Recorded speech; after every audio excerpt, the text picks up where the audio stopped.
और अभी खबर आ रही है कि नॉर्थ कराची में वकील और प्रॉपर्टी डीलर टारगेट किलिंग का शिकार हुए हैं। मुलजमान ने फायरिंग करके 2 अफराद को कत्ल कर दिया है। पुलिस की जानिब से ये बताया गया है मकतूल शकील वकील थे, जबकि बताया जा रहा है कि हारून पर प्रॉपर्टी का काम करते थे।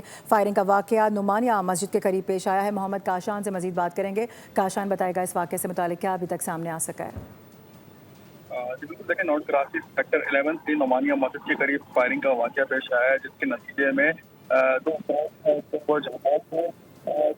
जिनकी शिनाख्त जो है शकील और हारून के नाम से हुई है। पुलिस हुकाम का बताना है मकसूद शकील पेशे के एतबार से वकील था, जबकि जहां दूसरा शख्स हारून जो है वो प्रॉपर्टी का काम करता था। इब्तदाई मालूमात के मुताबिक मकसूलिन को टारगेट करके कत्ल किया गया है, जबकि दूसरी जानिब कराची बार एसोसिएशन की जानिब से वकील की टारगेट किलिंग के शदीद अल्फाज में मजम्मत भी की गई है और कराची बार का वकला बरादरी और सोगवार खानदान के साथ यकजहती का भी ऐलान किया गया।